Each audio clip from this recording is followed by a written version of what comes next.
Good day guys, my name is Ben and welcome to my channel. Today we're going to take a look at the Ipega's Red controller. It's a retractable controller for mainly for mobile phones, and what we're gonna try today is try running few emulation games on mobile phone, as well as uh, a thing that I made out of Raspberry Pi in a 5-inch screen. We'll test it out how it works on Raspberry Pi and retropie emulation station combination. So without further ado, let's get started.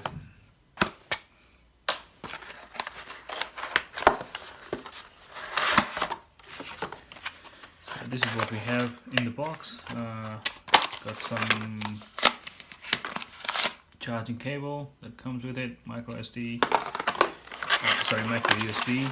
I don't know why I said micro SD. And the controller itself. It's fairly lightweight. Feels really good in hand. Nothing feels cheap at all. Clickable analog sticks, which is nice. So it's a full configuration controller. So it's got standard D-pad, AVXY, start select, 2 analog sticks, clickable, L1, L2 and R1, R2. L2 and R2s have nice click feeling to it, and L1, R1 has a nice clicky feeling as well. The ABXY are standard sort of rubber pad mushy buttons, and the D-pad is also the sort of mushy variety. The analog sticks feels really well in hand, and it can extend about this size, so maybe you can fit the largest phone in here, no problems. Probably around 7-inch tablet as well, no problems at all. Apart from that, let's plug in a phone and check this thing out.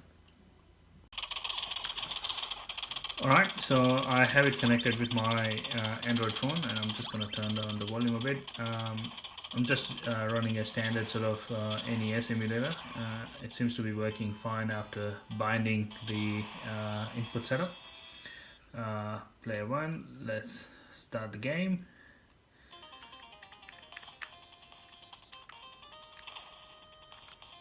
Alright, so the buttons are flipped from the standard sort of NES controller.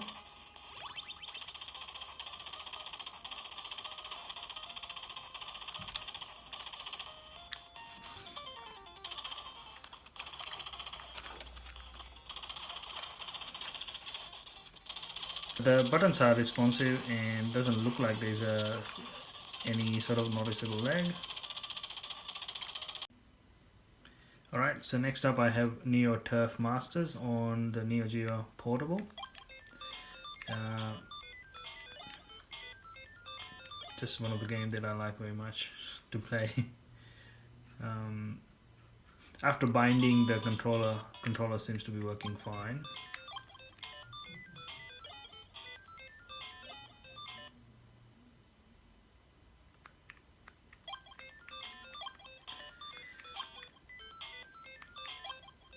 Just pressing the wrong button all the time, so.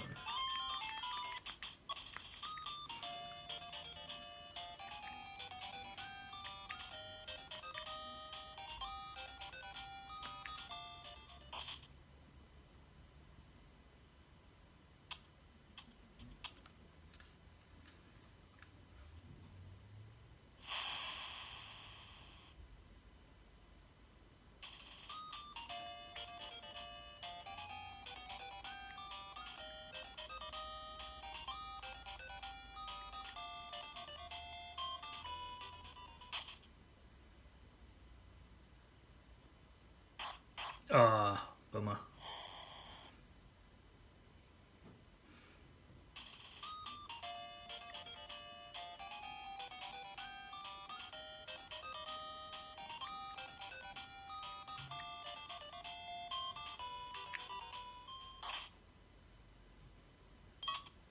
Oh, nice shot.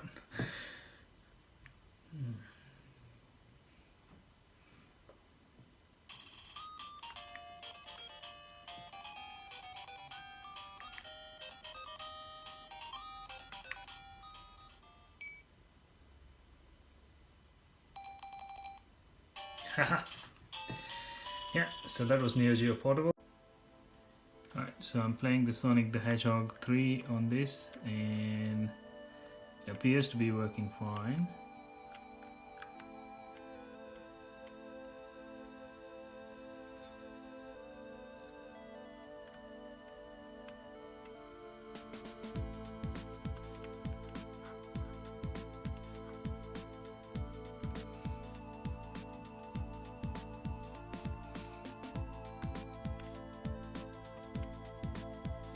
So D-pad on this one is a little bit on the mushy side. It's not the best. I would have liked them to use the soft sort of light touch tactile buttons that they've used for the left and right triggers. They feel really nice. So if they would have used that, it would have been really nice. I think the Mushy D-pad is a sort of a preference. I don't like it much, but some people might like it. So yeah, let's wrap it up. So the controller overall feels really nice. It works with Raspberry Pi and RetroPie and Android both, so that's perfect. One thing I find odd is that when you have your phone in here, and if you're used to the retro sort of games, then modern phones have this weird sort of narrow ratios that I don't like. I would have preferred sort of more squarish or 4:3 type ratio to play. That's just a minor sort of nitpick. I'm thinking of using like a standard analog screen, the 4:3 ones that most people use in the Game Boy Zero, and then make a really nice sort of small unit using Raspberry Pi Zero or Orange Pi, something similar to this but even smaller and low profile, and trying to probably fit within about this space here, just about there, so that would look much nicer and probably play much nicer as well. Yeah, for $20 Australian that I've spent on this, I don't think it's a huge issue. The controller is good enough for most retro gaming purposes. Yeah, I would have liked a better D-pad on this though, but hey, you can't get everything in one package. Alright, that's it for now. If you like this video, please hit the like button, share, subscribe, all that sort of stuff. Until next time, thank you.